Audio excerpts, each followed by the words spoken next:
한일 무역 갈등으로 노제팬 운동이 확산되는 가운데 14일 경남 곳곳에서 세계 일본군 위안부 기림의 날 행사가 열렸습니다.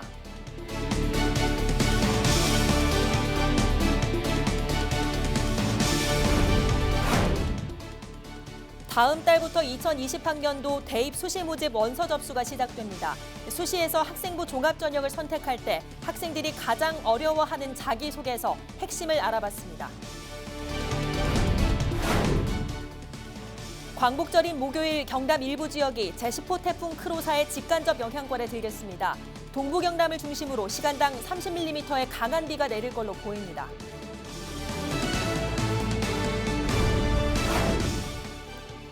지난 20대 총선에서 거액의 불법 자금을 받은 혐의로 재판받는 자유한국당 엄용수 국회의원이 항소심에서도 의원직 상실에 해당하는 형을 선고받았습니다.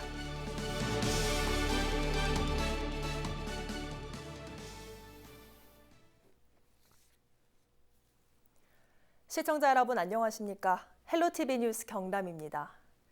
14일은 세계 일본군 위안부 기림일입니다. 28년 전 고 김학순 할머니가 위안부 피해 사실을 처음으로 공개 증언한 날을 기려 제정됐는데요. 노제팬 운동 분위기 속 경남 곳곳에서 기림 행사가 열렸습니다. 표영민 기자입니다. 기억하겠습니다. 사람들의 손바다 노란 나비 모양의 카드가 들려있고 위안부 피해자의 아픔을 다룬 공연이 이어집니다. 잘못 사용하고 있는 위안부 관련 용어를 바로잡는 강의도 진행됐습니다. 경남도에서는 세계 일본군 위안부 기림일을 맞아 도청에서 기림 행사가 열렸습니다. 김경수 지사를 비롯해 위안부 관련 단체와 학생 등 300여 명이 함께해 위안부 기림일의 의미를 되새겼습니다. 거제에서는 평화의 소녀상 앞에서 기림 행사가 열렸습니다. 무더위에도 불구하고 공원을 가득 메운 시민들은 노제팬이 새겨진 부채를 들고 행사에 참여했습니다. 위안부 피해자를 위한 가슴 먹먹한 추모글 낭독과 마음을 위로하는 살풀이 춤 등이 이어졌습니다. 거제시는 평화의 소녀상 기념공원을 위안부 피해자를 위로하는 새로운 공간으로 꾸밀 계획입니다. 1년에 하루만 진행되는 형식적인 기림일 행사에서 벗어나 평소에도 그 의미를 되새기기 위해서입니다. 평화의 소녀상 기념공원을 좀 더 잘 조성을 해서 시민들이, 관광객들이 찾아서 역사를 되돌아보고 느껴볼 수 있는 그런 공간으로 새롭게 조성해 가도록 하겠습니다. 거제 외에도 통영과 창원 등 경남 전역에서 위안부 기림일 행사가 열렸습니다. 세계 일본군 위안부 기림일인 8월 14일. 시민들은 이날 가슴 아픈 역사를 기억하고 잘못된 역사를 반복하지 않겠다는 다짐을 되새겼습니다. 헬로티비 뉴스 표영민입니다. 경남도 교육청이 74주년 광복절을 앞두고 지난 13일 경상대학교에서 기념 행사를 열었습니다. 애국지사 후손과 함께 경남 도민과 학생 등 1000여 명이 참석한 이번 기념식은 창원 남산고의 독립군과 뮤직비디오 상영과 평화통일기원 무궁화 기념식수 등 다채로운 행사로 꾸며졌습니다. 진해 출신의 독립운동가인 괴암 김주석 선생을 재조명하는 서훈 1주년 포럼이 14일 3.15 아트센터에서 열렸습니다. 이날 포럼에는 유가족과 지역예술인 등 150여 명이 참석해 김주석 선생의 삶과 광복의 중요성, 기념사업회의 방향 등을 논의했습니다. 김주석 선생은 경성전기학교 재학 시절 항일단체인 하구동인회를 결성해 활동하다 체포돼 옥고를 치렀으며 지난해 독립운동가 서훈을 받았습니다. 경남동협이 광복절을 하루 앞둔 14일 경남 지역 저소득층 독립유공자 후손을 찾아 격려했습니다. 경남동협은 창원 북면의 2가구와 진동면 2가구 등 모두 4가구를 찾아 장판 교체 등 주거 환경을 개선하고 생필품을 전달했습니다. 대상자 선정은 국가보훈처 경남 동부보훈지청과 광복회 창원연합지회 추천으로 진행됐습니다. 다음 달부터 2020학년도 대입 수시 모집 원서 접수가 시작됩니다. 이 무더운 여름 학구열로 더 뜨거운 수험생들에게 지금은 아주 중요한 시기인데요. 수시에서 학생부 종합전형을 선택할 때 학생들이 가장 어려워하는 자기소개서, 어떤 것이 가장 중요한지 알아봤습니다. 김수정 기자입니다. 수시 모집 전형 가운데 하나인 학생부 종합전형. 이른바 학종은 학생부 교과 전형과 함께 수시 모집 전체 66%를 차지할 만큼 비중이 큽니다. 학생 생활기록부와 추천서, 자기소개서와 면접으로 이뤄지는 학종에서 수험생이 가장 어려워하는 것은 바로 자기소개서입니다. 이게 자소서 내용이 이제 1000자, 1500자, 1000자잖아요. 그러다 하다 보니까 자기 활동이 많으면 저희 학교 같은 경우는 활동이 하도 많다 보니까 그걸 다 못 쓰는 경우가 있어요. 저는 이제 무슨 활동을 쓸지 고민하는 과정이 좀 어려웠던 것 같아요. 이게 질문별로 이게 뭘 원하는지 찾아서 그거에 대한 답을 알맞게 써야 되는데 그거에 대해서 이 자소서를 보고 뭘 쓸까, 무슨 활동을 골라서 쓸까 이런 소재를 찾아내는 게 좀 어려웠던 것 같아요. 자기소개서의 핵심은 전공에 맞는 자신의 장점을 살리는 겁니다. 경험을 바탕으로 이야깃거리를 찾아서 풀어 써야 하는데 자신의 학생 생활 기록부를 잘 활용하는 것이 가장 좋은 방법입니다. 자기소개서는 학생들이 학교 활동을 통해서 자기들이 경험한 내용 중심으로 적는 거기 때문에 먼저 자기들이 곰곰이 그 1학년 때부터 지금까지 의미 있는 활동을 한번 찾아보고 그것 중심으로 해서 적으면 되겠습니다. 다른 사람의 자기소개서를 베끼거나 허위 사실을 작성할 경우 부모님의 경제적 지위를 알 수 있는 직업이나 이름을 썼을 때는 불합격될 수 있으니 주의해야 합니다. 경남도교육청 경남대입정보센터에서는 오는 금요일까지 자기소개서 컨설팅을 운영 중입니다. 수험생과 학부모 누구나 오전 9시부터 오후 6시까지 2020학년도 대입 전형과 관련한 상담도 받을 수 있습니다. 헬로티비 뉴스 김수정입니다.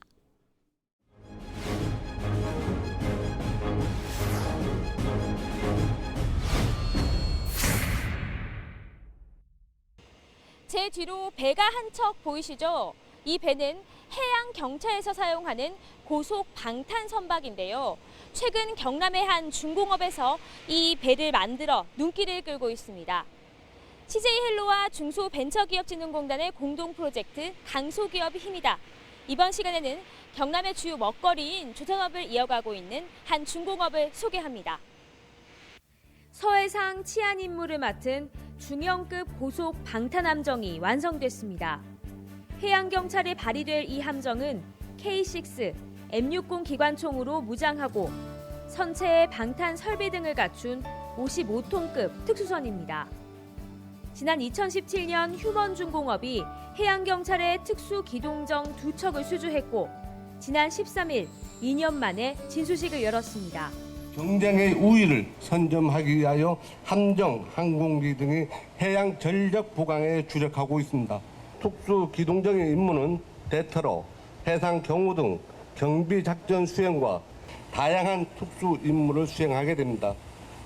국내 경비 함정 중 처음으로 방탄 시험에 통과한 방탄판과 해상 화재 진압뿐 아니라 불법 어선 퇴치에 사용할 강력한 소화포도 설치됐습니다. 또 가벼운 알루미늄을 사용해 수십 1m 이하 얕은 바다에서도 시속 74km 이상의 속도를 낼 수 있습니다. 소형 선박이지만 이번 함정 제작을 위해 모든 기술력이 투입됐습니다. 이 업체에서 건조 중인 선박들입니다. 배 표면이 모두 알루미늄으로 되어 있는데 재활용이 가능하고 무게가 가벼워 연료가 적게 든다는 장점을 내세우고 있습니다. 최신 고속정을 만든 기업은 2008년 설립된 알루미늄 선박 전문 조선기자재 업체입니다. 알루미늄 선박이 일반 선박에 비해 1.5배 정도 더 비싸지만 자체 가공 기술을 개발해 가격 경쟁력을 높였습니다. 알루미늄은 경량화되어 있는 소재이기 때문에 선박의 이제 직전성, 그다음에 이제 회전성, 그리고 복원성이 우수한 선박으로 변형 방지용 용접 기법 이런 게 연구 개발돼서 저희 특허도 가지고 있고 그게 우수한 저희 휴먼중공업의 자랑이라고 할 수 있습니다. 창업 전 선박 설계를 했던 나영우 대표이사는 가볍고 빨라야 하는 어업 지도선 등 100톤급 이하 관공성과 어선 등을 공략했습니다. 선택과 집중의 전략으로 조선업 경기 침체에도 큰 타격을 받지 않았습니다. 매출은 2012년 19억 원 수준에서 지난해 144억 원으로 6년 만에 8배가 뛰었습니다. 차별화된 사업이기 때문에 상당히 자신감을 가지고 사실 출발했고, 왜 일반 중소기업에서 방위산업 물량을 생산을 못하겠느냐. 굳이 그 보안을 요하는 특별한 부분이 아니라면 얼마든지 중소기업에서도 생산이 가능하리라 생각을 했거든요. 올해 제작에 들어간 배만 5척. 이제 세계 시장의 문을 두드리고 있습니다. 고성능의 특수 기동정을 섬이 많은 동남아 국가에 수출하기 위해 노력하고 있습니다. 고속 방산 부분, 이런 부분에서는 국내 최고의 실력을 갖췄다는 걸 이미 인정을 받고 있고, 동남아 더 나아가서 좀 세계적인 강소기업으로 키우기 위해서 노력하고 있고, 지금 그 빛이 서서히 보인다고 생각하고 있습니다. 아마 곧 좋은 소식을 알려드리도록 하겠습니다. 알루미늄 소재로 선박 차별화를 견인하고 있는 휴먼중공업. 경남의 미래인 조선기자재업을 이끌어갈 업체로 자리매김할 수 있을지 주목됩니다. 헬로티비 뉴스 장보영입니다.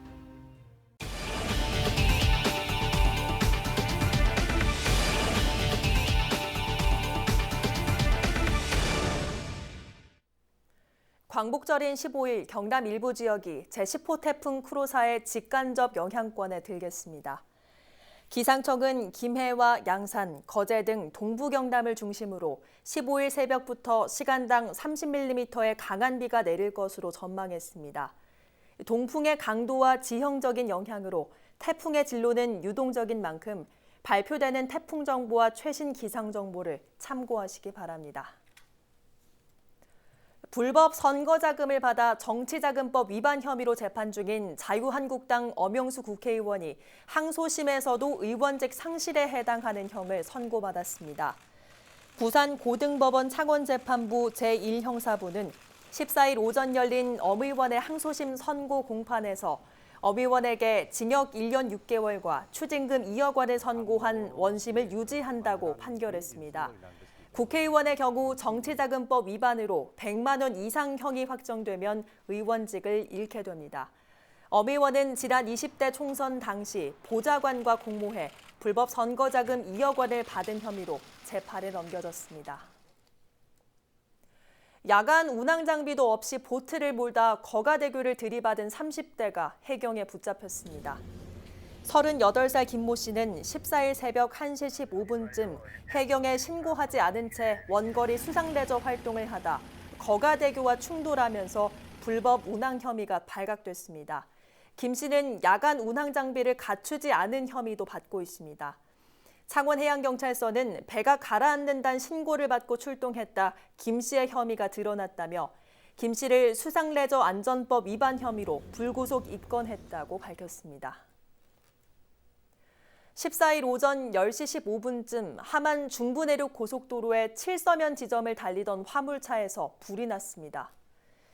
다행히 인명피해는 없었지만 이불로 화물차에 실려있던 수산물 400kg 등이 폐사하는 등 소방서 추산 1,200만 원 상당의 재산 피해가 났습니다. 경찰과 소방당국은 수산물을 담은 적재함의 산소 발생기 모터에서 불이 시작된 걸로 보인다며 정확한 화재 원인을 조사하고 있습니다. 지난 5일 관심 단계로 완화됐던 낙동강 창녕 함안보 구간 조류 경보가 경계 단계로 상향됐습니다. 이는 지난 5일 창녕 함안보 지점에서 유해 남조류 세포 측정 당시 1ml당 13,491개에서 12일 42,157개로 조류 발생이 급증한 데 따른 것으로 경계 단계 기준치를 2회 연속 초과함에 따라 10일 만에 다시 상향된 것입니다. 낙동강유역환경청은 장마가 끝난 뒤 본격적인 폭염이 시작됐으며 제8호 태풍 프란시스코의 강수량이 적어 조류 감소에 큰 영향을 미치지 못한 것으로 분석하고 있습니다. 낙동강청은 주 1회 실시하던 조류 모니터링을 주 2회로 늘려 녹조 발생 상황을 확인하는 한편 가축 분뇨와 폐수 배출업소 등 수질 오염원에 대한 지도 점검을 강화하겠다고 밝혔습니다. 김해시에서 발생한 온열 질환자 수가 지난해에 비해 절반 넘게 줄었습니다. 김해시는 올해 열사병과 탈진 등 온열 질환자 수가 8월 현재까지 21명으로 집계됐다고 밝혔습니다. 이는 지난해 같은 기간 55명에 비해 61%가 넘게 줄어든 수치로 올해 폭염 일수가 지난해에 비해 줄어들었기 때문인 것으로 분석됐습니다. 월별로 보면 5월과 6월에 4건이, 7, 8월에 17건이 발생했습니다.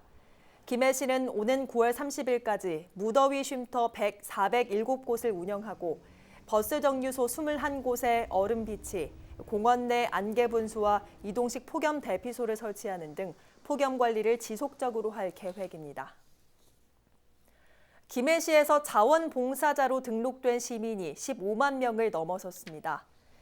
지난 7월 말 기준 자원봉사 포털 시스템에 등록한 김해 시민은 15만 509명으로 지난 2014년 1월 10만 명을 넘어선 뒤 5년 만에 5만 명이 늘었습니다. 성비로 보면 여성과 남성이 6대 4였고 연령별로는 20대 35%, 19세 미만 29%, 40대가 14% 순이었습니다.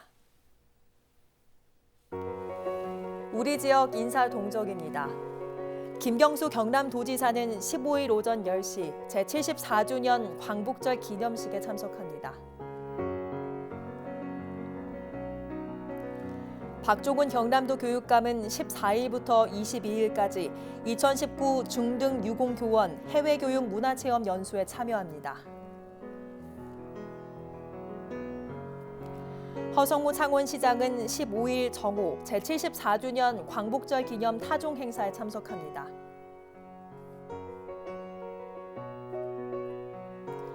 허성곤 김해시장은 오전 8시 8.15 숲속 둘레길 걷기 대회에 참석합니다.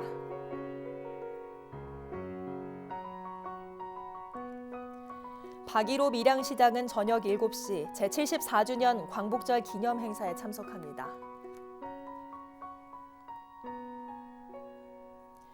조근재 하반군수는 오전 6시 반 제74주년 광복절 기념 군민 건강 걷기 대회에 참석합니다.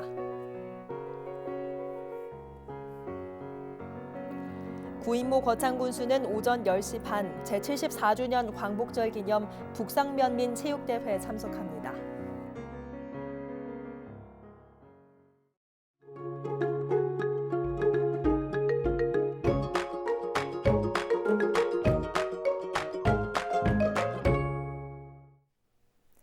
날씨입니다. 막바지 찜통더위가 기승을 부리고 있습니다. 수요일 경남 모든 시군에 폭염특보가 내려진 가운데 기온은 최고 35도까지 치솟으며 무더웠는데요. 다행히 광복절인 목요일에는 비가 내리면서 폭염특보는 일시적으로 완화되겠습니다.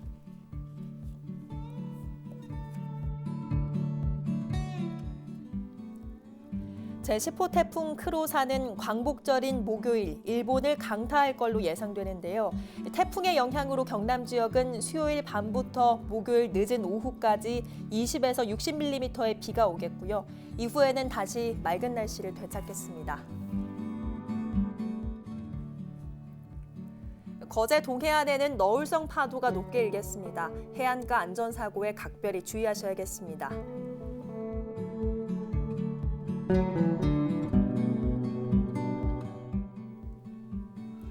빨래와 세차는 금요일로 미뤄주시고요. 이번 비는 강한 바람도 동반하겠습니다. 시설물 관리와 안전사고 없도록 점검 꼼꼼히 해주시기 바랍니다.